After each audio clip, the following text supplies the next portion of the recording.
I should have known something was off when no one answered my text that morning. I'm Brad, 27, and for the last few years, I've been the unofficial errand boy of our blended family. Always expected to show up early, carry the heavy stuff, and smile through the tension like I didn't notice how carefully I was being kept at arm's length. It's not like I didn't try. I spent years trying to earn a real place in that family. But no matter what I did, I always felt like a guest in my own bloodline. It started after Dad remarried. He met Lisa, my stepmom, when I was 16. She was polished, the kind of woman who could smile while cutting you down mid-sentence. Her two kids, Trevor and Madeline, were around my age but acted like I was the weird kid invited out of pity. At first, I figured it'd just take time. Families blend awkwardly at first, right? But as months turned into years, it was clear Lisa was determined to make us one happy family without me in it. My dad tried to stay neutral. I think he meant well, but his version of peacekeeping usually meant asking me to be the bigger person. Just let it go, Brad. Lisa's just stressed. Or, Madeline probably didn't mean it like that. I heard that one after she accidentally left me out of her graduation dinner reservations and then posted a group photo with the caption, "Just family." When I mentioned it, I was told I was being too sensitive. "It's not a big deal," Lisa had said. "She probably thought you were busy." Still, I stayed civil. I came to birthdays, helped Dad move furniture, drove Trevor to his job interviews when he didn't have a car, and even spotted Lisa $400 once when she claimed her card was having fraud issues. She never paid me back, and when I brought it up gently a few months later, she acted like I was nickel-and-diming her. "Wow, Brad, I didn't know you kept score." After that, I stopped trying to be included, but I still showed up for Dad. So when he told me about the Lakehouse trip this year, I thought maybe, just maybe, it was a turning point. A full week away at a beautiful rental property in Vermont that I helped him find online. He seemed excited when I sent him the Airbnb link. "This looks amazing, son. Let's do it." He even asked me to help him organize the logistics. Dates, who's riding with who, and grocery runs. I didn't mind. I like planning trips, and honestly, a week away from work sounded like something I desperately needed. The plan was for everyone to drive up in 3 SUVs, staggered by who was leaving when. Dad said they'd leave early Friday morning, and I told him I'd meet them there. I had a dentist appointment that morning I couldn't reschedule, but the drive was only 3 hours, and I was packed and ready the night before. "Text me when you hit the road," I told him. "Will do," he said. But Friday morning, silence. I texted Dad around 8 a.m. "On the road?" No reply. I waited another hour, then tried Lisa. Nothing. I called Madeline, straight to voicemail. I didn't panic. Maybe they were in a dead zone, or maybe they were rushing to beat traffic. But something was off. Then, just after 10, I called Lisa again. She answered this time, sounding rushed. I could hear wind in the background and someone laughing. "Hey, Brad," she said, like she had just remembered I existed. "Hey, just checking. Did you guys already leave?" I didn't hear back from anyone. "Oh, she hesitated. "Wait, we thought you were riding with your uncle?" My stomach dropped. "Uncle Gary? He wasn't even sure he was coming." "Huh, that's weird. I thought we said you were going with him." "Hold on. Trevor, did Brad say he needed a ride?" I heard mumbling in the background. "Huh, okay. Well, maybe check in with Gary. We're already about an hour out." I paused. My mouth felt dry. "Right. No worries." She hung up without asking if I needed directions or if I was still coming. I sat there staring at my screen. I wasn't on the packing list. I wasn't on the call list. I wasn't on anyone's radar. I didn't call Uncle Gary. He was probably already up there, and I wasn't about to grovel for a seat in the last car like a forgotten suitcase. I was halfway through packing my cooler when the message came in, a screenshot from my cousin Ava, who had meant to send it to someone else. It was from a group chat I'd never been part of, titled, "Family Only Lakehouse." In the chat, someone had written, "Brad's not coming, right?" And Madeline had replied, "El Mayo, he's actually not coming," followed by a bunch of laughing emojis. I stared at it for a long moment, then just typed back, "Enjoy the view while it lasts." Then I opened my laptop, pulled up the Airbnb dashboard, and hovered over the Cancel Reservation button. The total was $9,847.32. I had booked it under my name, using my account, and even prepaid the security deposit. Dad had promised everyone would pay me back by the trip. No one had. I clicked cancel, Then I started setting step 2 in motion. I didn't hear anything for an hour. Then came the first missed call. Then another. And another. By midnight, I had 64 missed calls. The last voicemail was from Lisa. Her voice was tense, breathless. Brad, we need to talk. Now. You know that feeling when 1,000 emotions hit you at once, but instead of saying anything, you just sit still? That was me, staring at my phone at 12:07 a.m., the screen glowing like it was mocking me. 64 missed calls, 19 texts, 3 voicemails. All of them came in a rush after the Airbnb cancellation went through. I guess they didn't realize I was the one who booked it, or maybe they just assumed I was too much of a pushover to actually pull the plug. And maybe I was, before tonight. Lisa's voicemail was still playing in the background. Brad, we need to talk. Now. There was panic in her voice, like someone had kicked over her perfectly curated little world and she didn't know where to find the pieces. But I didn't call back. Not yet. Instead, I sat on the edge of my bed and let the silence stretch out. The house was quiet, too quiet for how fast my thoughts were spinning. And that was the moment something inside me cracked. Not in an angry, explosive way. It was quieter than that. More final. Like the sound a rope makes when it finally snaps after holding too much weight for too long. I wasn't going to be the doormat anymore. Not for Dad. Not for Lisa. Not for anyone. That night, I didn't sleep. I lay in bed and replayed every little slight I'd brushed off over the years. Every forgotten invitation. Every time they'd accidentally made other plans without me. The way they'd exclude me in the most subtle, deniable ways. How Lisa had once said, right in front of me, well, the kids are so close because they grew up together, you know? As if I hadn't been there since I was 16. Or how Trevor had joked last Christmas that I was like the family intern. Everyone laughed. I laughed too. But later that night, when I asked Dad about it, he just said, come on, it's just a joke.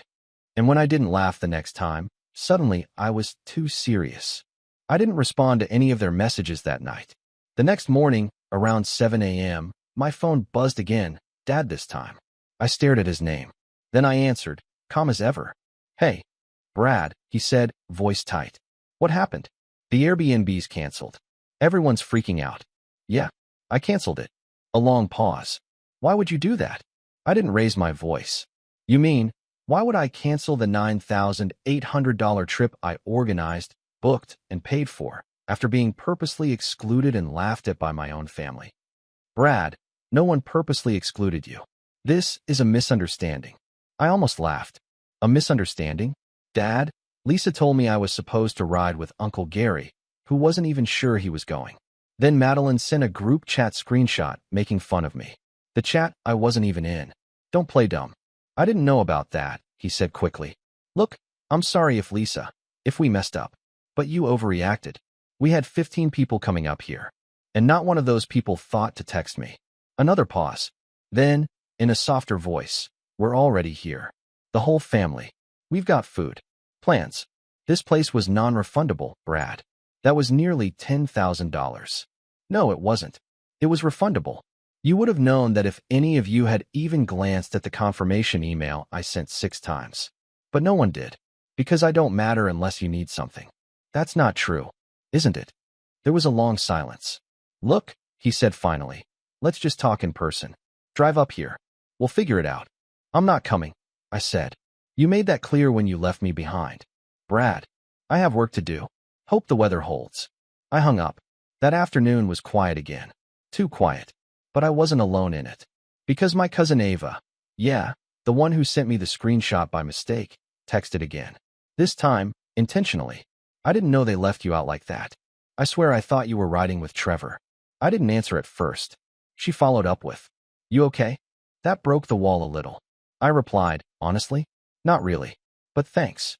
She texted a few hours later again. Things are tense here. Lisa's losing her mind. Trevor's saying it's your fault for being dramatic. Of course he was. Madeline was crying earlier. Something about the deposit being gone.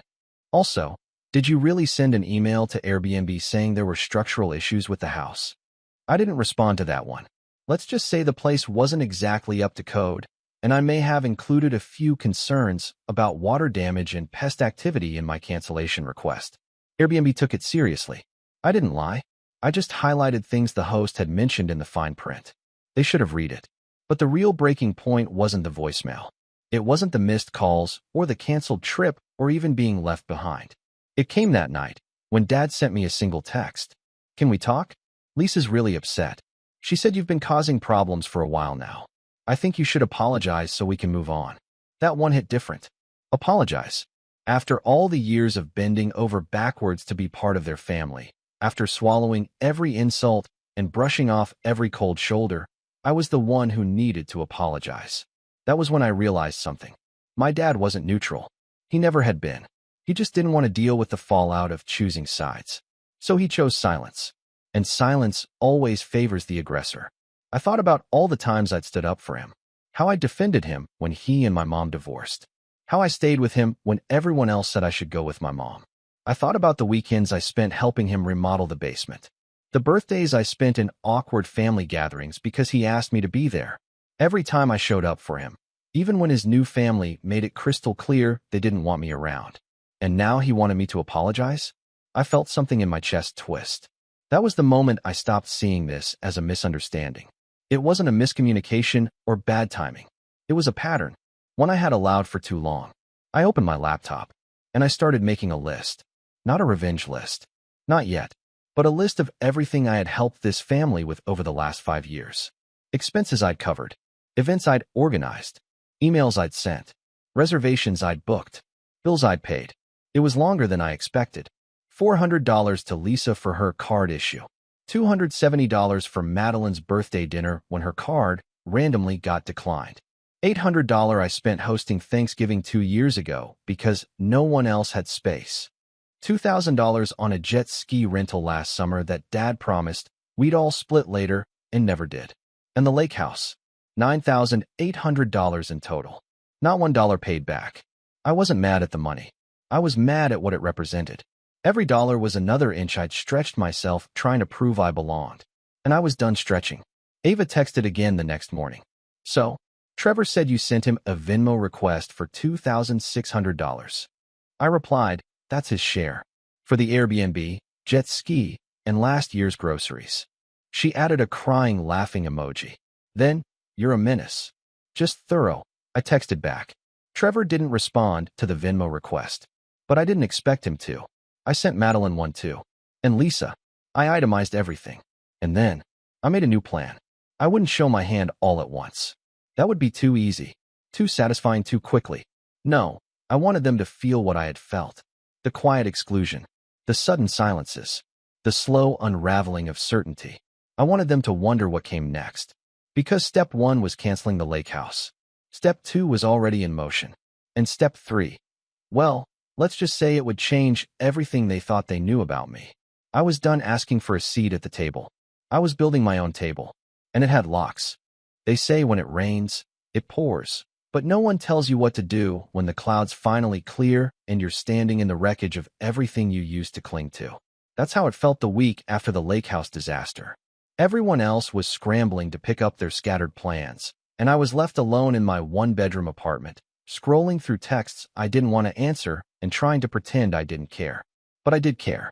Way more than I wanted to admit. For 3 days, I didn't go to work. I didn't answer calls. I didn't even open the blinds. I kept the lights off, let dishes pile up in the sink, and watched old movies I didn't even like. My phone kept buzzing with messages from my dad. Some apologetic, some frustrated, some just tired. We should have communicated better. Lisa's upset. She didn't mean it that way. This family is falling apart. The irony wasn't lost on me. Falling apart? It was never whole. Not for me. The worst message came from Lisa herself, surprisingly calm, almost rehearsed. Brad, we never wanted you to feel excluded. But you have to understand, sometimes you pull away first. It's hard to include someone who's always at arm's length. That one stayed with me for hours. I stared at it, feeling something bitter rise up in my chest. I had bent over backward to be included. I was at every dinner, every birthday, every family game night I was invited to. I drove hours to pick up Trevor when he locked his keys in his car, even when it made me late for a work meeting. I brought wine to Lisa's Just Girls book club when she forgot to grab a bottle. I was always there, just invisible. But according to her, I was the problem. That was rock bottom. Not the exclusion, not the betrayal, not the money. The gaslighting. The The rewriting of history in real time. Watching people I called family recast themselves as the victims in a story where I was nothing more than an inconvenience. I wish I could say I snapped out of it overnight. I didn't. It took time. The first step was quiet. No big revenge plan, no dramatic speech. Just small decisions. I cleaned the apartment, took out the trash, opened the blinds. I cooked an actual meal instead of microwaving leftover takeout. I didn't realize how long I'd been holding my breath until I exhaled. Then I opened my laptop. Not to check emails. Not to update the family group chat. They had finally added me after the Lakehouse fiasco, like that made a difference. No, I opened my laptop to check something I hadn't touched in months, my freelance business website. A year earlier, I'd started doing small graphic design jobs on the side. Logos, brand kits, packaging mock-ups, nothing glamorous. But I was good at it. I had a degree in visual communications and had even won a small award during college. Still, full-time work at a marketing agency left me drained, and I never had the energy to take it seriously. Until now. Something shifted that day. Maybe I was tired of waiting for validation. Maybe I just needed something that was mine. I spent the next 2 weeks redesigning my portfolio, updating my rates, reaching out to past clients for testimonials. I built a newsletter, started posting design tips on LinkedIn. Slowly, quietly, I was building something that didn't depend on anyone else's approval. And it worked. By the end of the month, I'd booked 5 clients. The next month, I had 8. In 3 months, I made more on the side than I did in my full-time job. And I wasn't done. One of my clients, an old college friend named Nina, connected me with a boutique fitness brand looking for a full-time creative consultant. We got on a Zoom call, and halfway through the meeting, the founder said, "I've seen your work. You've got a sharp eye, and honestly, we need someone who doesn't sugarcoat things." She offered me a contract on the spot, twice my agency salary, remote, full creative control. I accepted, quit my job 2 weeks later. I didn't tell my dad. Not yet. The funny thing is, once I stopped trying to impress them, once I stopped showing up to every family dinner and texting back within 5 minutes, things got eerily quiet. Lisa stopped messaging. Trevor ghosted completely. Madeline posted cryptic quotes on her Instagram stories like, "Sometimes the black sheep was just the one who saw through the BS." Sure, but Dad kept trying. He called once a week, sometimes twice. Left voicemails. I didn't ignore him, just didn't chase him either. We talked, but not about the trip. Not about Lisa. We kept it surface level. Work, weather, whether I'd seen the new Marvel movie. Then came Thanksgiving. I knew they were hosting, of course. Lisa posted pictures of her handmade place cards and dry run table setting on Facebook. Trevor posted a group pic of the crew holding drinks in matching flannel. No one invited me. I wasn't surprised, but I felt it. So I did something different. I invited my mom and her new husband over. Cooked an actual dinner. Turkey, stuffing, cranberry sauce from scratch. I even baked a pie, which I'd never done in my life. We laughed, played cards, stayed up until 2 a.m. telling stories I hadn't heard in years. It wasn't fancy, but it felt like something I hadn't felt in a long time. Home. That night, I looked around my small, cozy apartment and realized I didn't miss the Lakehouse. I didn't miss the forced smiles or the one-sided conversations. I missed the idea of family, the one I kept chasing like a mirage. And maybe I didn't have that with my dad anymore. Maybe I never really did. But I had it here, and I could build the rest. In December, something interesting happened. I got a LinkedIn message from a recruiter who'd seen my posts. She asked if I'd be interested in giving a talk at a virtual conference about freelance design and building a personal brand. At first, I almost said no. Me? Talk at a conference? I wasn't that guy. But then I thought about how far I'd come. Quietly. Without applause. Without backup. And I said yes. The talk went well. Better than I expected. And 2 weeks later, I was offered a monthly segment on a design podcast with a growing audience. That was when I realized this wasn't just recovery. It was reinvention. Ava texted me around Christmas. She said Lisa had been in rare form lately. That Madeline was still salty about the Airbnb. And Trevor was complaining to anyone who'd listen about the Venmo requests I sent him. She also said something that stuck with me. "You're like a ghost to them now. It's driving them nuts." I smiled at that, not out of spite, but because for once, I was no longer on the outside looking in. They were. On New Year's Day, I got a call from Dad.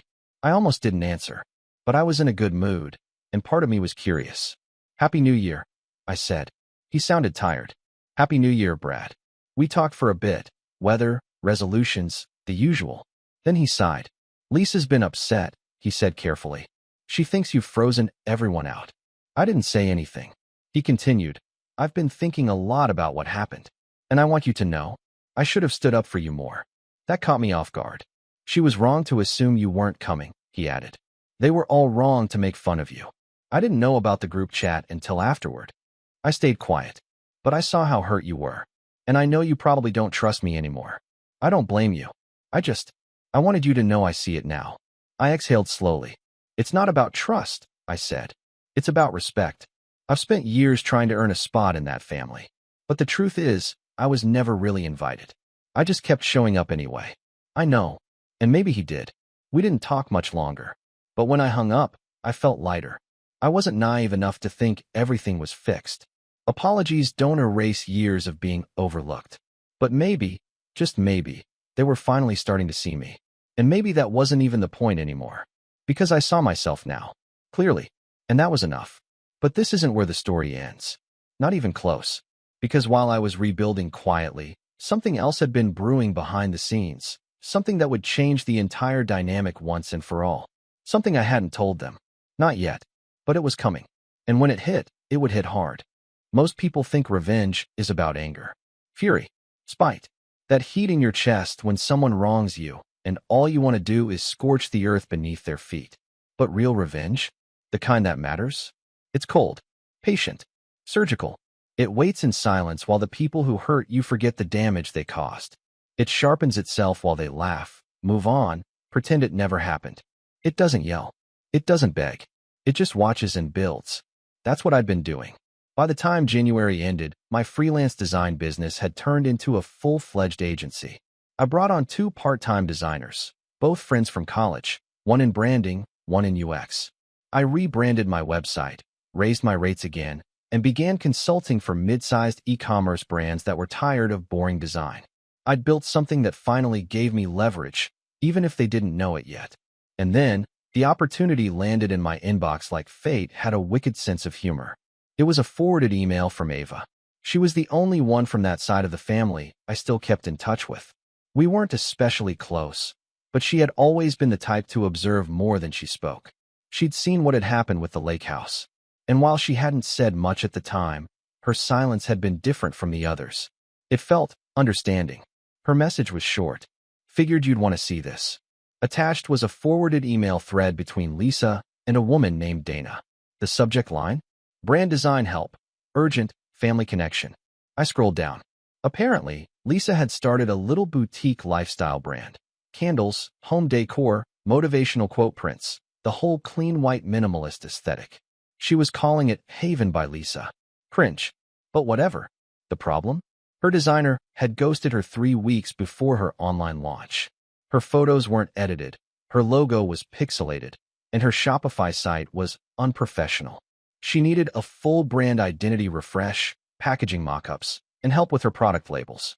ASAP. And the kicker? She had told Dana she had a family connection in design and wanted to see if I was available. I sat back in my chair, rereading the thread. She didn't text me, didn't call, didn't even bother reaching out directly. She tried to slide in through a mutual contact like we were strangers. That was when I knew. This was it. The perfect opportunity. Step 1 had been the Airbnb. Step 2 had been going ghost and rebuilding in silence. Step 3 was about to be a masterclass in poetic justice. But I wasn't going to rush it. Oh no, the setup had to be clean. I replied to Ava. "Thanks. Don't forward anything else yet. Just sit tight." Then I messaged Dana directly, professional tone and all. "Hi Dana, just got your message. I do offer brand identity and launch packages. What timeline are we looking at?" We set up a Zoom call the next day. I didn't tell her I already knew who the client was. I didn't mention Lisa's name. I let her explain the situation like it was any other project. She said, "It's for a friend of mine, Lisa Reynolds. You two might be related?" She said your dad is her husband. I smiled. Small world. She's really stressed about the launch. Wants to go live by the end of February. I know it's tight, but if anyone can pull it off, it's you. I told her I'd take a look. Then, I ghosted her for 2 days. Not out of pettiness. Out of strategy. When I finally replied, I said, "Sorry for the delay. I've been slammed with corporate contracts, but I could potentially fit this in if she's serious. My rate for urgent brand launches is $7,500. I require full payment up front." Now, here's the thing. That was more than double what I normally charge for rush work. But I knew Lisa. She didn't want someone good. She wanted someone connected. Someone she could control. Someone who would give her the family discount and bend over backward for her big moment. Instead, I handed her a lockbox and threw away the key. She replied through Dana 2 hours later. "Hi, Brad. Thanks for getting back to us. Lisa said she'd be willing to do $3,000 max. She's already invested a lot into this and is hoping for a family-friendly quote." I waited a day, then replied, "I understand, but unfortunately, I can't make exceptions. I treat family the same way I treat all my clients, with full effort and full value. $7,500 or nothing." That was bait, and she took it, because the next day, I got the first direct text from Lisa in over 3 months. "Hey, Brad, just wanted to touch base. Dana said you're available? I had no idea you were doing design full-time now. So proud of you." I stared at that message like it had come from another planet. So proud of you. After years of acting like my degree was a hobby and my work was nice for something artsy. I didn't respond. She followed up again the next morning. "I'd really love to support your business. Can we talk price? I'm in a tight place right now with inventory and production costs." Ah, yes, the soft manipulation stage. I replied, polite but firm. "Hey, Lisa, thanks for reaching out. As I mentioned to Dana, my flat rate for urgent launches is $7,500. Let me know if you'd like to proceed." She left me on read. I gave it 3 days. Then I texted Dana directly. "Hey, circling back one last time. If Lisa's passing on the offer, I'll be closing the calendar slot." An hour later, Dana wrote, "She's in, $7,500. She'll pay today." And just like that, I had her. But this wasn't about the money. It was about control. Timing. The illusion of power. Because once I had her contract signed, her files delivered, and her product list in my inbox, I began documenting every chaotic step of her unorganized operation. Misspelled product names, wrong barcodes, incomplete ingredient disclosures, inaccurate weight listings, and most importantly, she was using unlicensed images and fonts from Pinterest to mock up her packaging, which, if left unchecked, could lead to legal takedowns or worse. I didn't sabotage anything. That wasn't the point. I just let her hand me the rope. And then I began building the scaffolding. Meanwhile, I started reaching out to contacts, podcast hosts, marketing writers, a few small e-com subreddits I contributed to anonymously. I began planting little breadcrumbs. Not slander, not lies, just questions. What happens when someone launches a lifestyle brand with stolen design assets? What legal risks do small shops face using unlicensed imagery? Anyone seen Haven by Lisa yet? Noticed some sketchy stuff. Whispers. That's all it took. And while the whispers spread, I did exactly what she paid me to do. I made her brand beautiful. Elegant logo. Custom font pairing. Clean Shopify layout. Social media templates. Fully designed packaging. It looked flawless on the outside, but I knew what lived underneath. And so did she deep down. She sent me a thank you email after I delivered the final package. "This is stunning, Brad. You really are talented. I'm sorry we had tension before. Let's let the past go. We're family, after all." I replied with one sentence. "Enjoy the view while it lasts." That was mid-February, 2 weeks before her launch. 1 week before I sent her an itemized list of licensing issues, misrepresentations, and potential copyright flags, gently framed as things you may want to address before going live. Her response was immediate. "Why didn't you tell me this earlier? You said everything was fine. You're trying to sabotage me." I didn't reply. She began frantically asking me to fix things, at no additional charge, of course. I told her I could send referrals, or take on the extra work, for another $3,000. She exploded, said I was exploiting her, that she trusted me, that she was family. I didn't respond. The final setup was complete. She was cornered, out of time, over budget, launching a brand she didn't understand, on a platform she didn't build, with assets she couldn't legally use. And the best part? She couldn't badmouth me without admitting I'd done everything she asked, perfectly. But the real revenge? That was still to come. Because all this, the Airbnb, the silence, the cold rebuild, the flawless branding, it was all leading to one final reveal. One that would flip the script permanently. Not just on Lisa, but on my father, on Trevor, on Madeline, on the entire family who had written me off, laughed at me, used me, then forgot me. They thought I was gone. But I wasn't. I was just getting started. You only get one shot at a good ending. One that doesn't just settle the score, but resets the balance. I wasn't looking to ruin anyone's life. I wasn't going to take down Lisa's business or burn bridges in a way that left everyone worse off forever. That wasn't the point. Revenge, for me, wasn't about destruction. It was about clarity, about truth, about making sure that people who had built entire narratives around my silence finally had to hear me. Not through yelling or pleading, but through results they couldn't ignore and consequences they couldn't escape. It all came down to timing. Lisa's launch was scheduled for a Saturday. A big one. She had teased it all over her personal Instagram. Big reveal coming this weekend. Can't wait to show you what I've been building.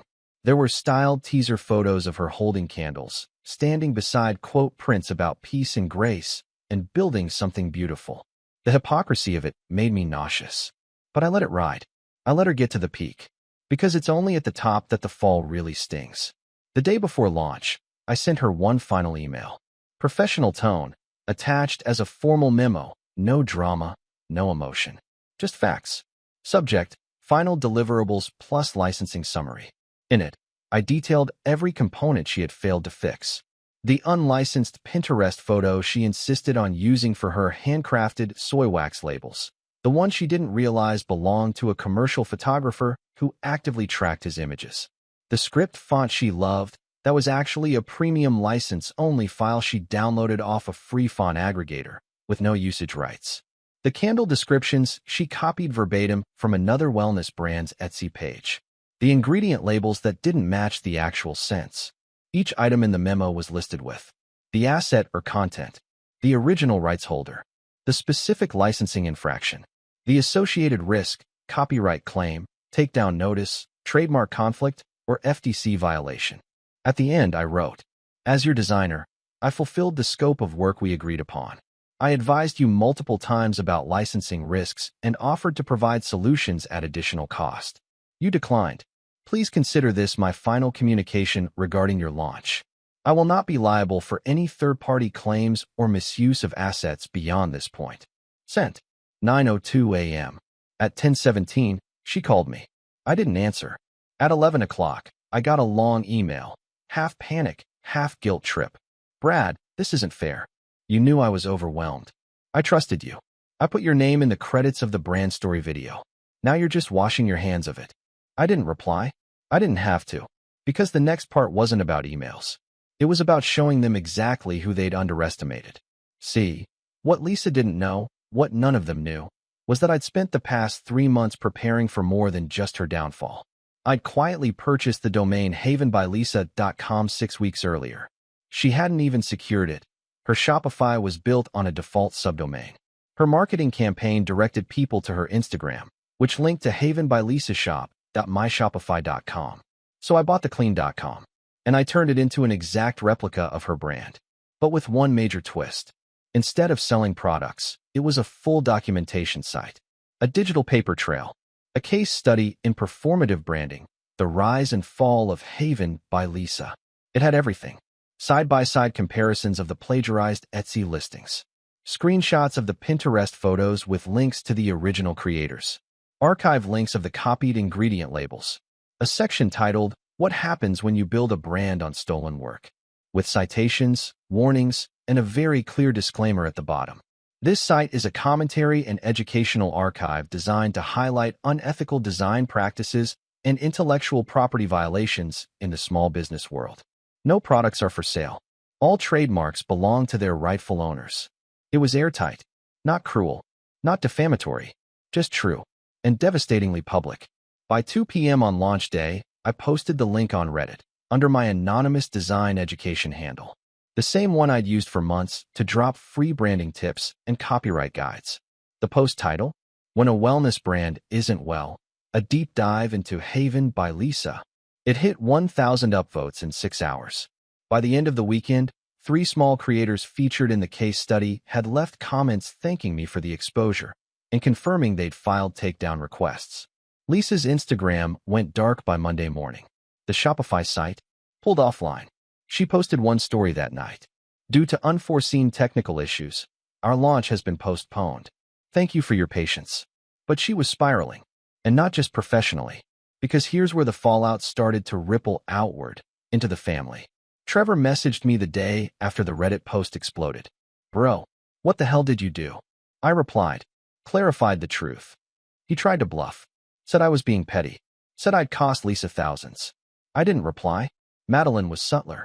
She texted Ava, do you think Brad would take the site down if Lisa apologized? Ava sent me the screenshot with a crying, laughing emoji. She still doesn't get it. No, she didn't. But Dad did. Because 3 days later, he called me. No voicemail. Just a quiet, heavy call. I answered. He didn't say anything at first. Then, you really did all this. Every word is true, I said. A long pause. I didn't know, he muttered. She said you were helping her. I did. And I delivered. What she did with the help. That's on her. She's humiliated. She should be. Silence. Then, she blames me for not stopping you. I almost laughed. She should blame herself for how she treated me. You all should. He sighed. Brad, I don't even recognize this version of you. That stopped me cold. Because for the first time in my life, I realized he meant it. Not as an insult. As a fact. He didn't recognize me. Because the version of me they were used to, the doormat, the helper, the silent extra in the family photo, he was gone. I had burned him away. What remained was someone new. Someone who didn't wait for permission. Someone who didn't beg to be included. Someone who built his own table and set the whole room ablaze when no one offered him a chair. I know you don't recognize me, I said. That's the point. He was quiet again. I didn't mean for things to get this bad, he said. You didn't do anything, I replied. That's how they got this bad. He didn't argue, didn't deny it. And in that silence, I felt something close for good. Not out of hate, not even out of anger. Just closure. We ended the call with a tired, take care. We haven't spoken since. Lisa never posted another story. Haven by Lisa never launched. The domain havenbylisa.com now redirects to a nonprofit supporting small artists and designers. Ava and I still talk. She said Madeline and Trevor are laying low now, rebranding themselves as the real victims. Let them. That part of my life is over. My agency just signed its biggest client yet. I moved into a new apartment, top floor, natural light, no ghosts. Last week, I gave a talk at a design conference. I told the story of Haven by Lisa as a cautionary tale, names omitted, facts intact. The audience laughed, took notes, asked me to write a book. Maybe I will. Maybe I already am. Because the best stories, the ones worth telling, they don't start with revenge. They start with forgetting who you were long enough to become who you were meant to be. And when they try to pull you back, when they pretend not to understand why you changed, you look them dead in the eye and say, you left me behind, so I built the road ahead without you.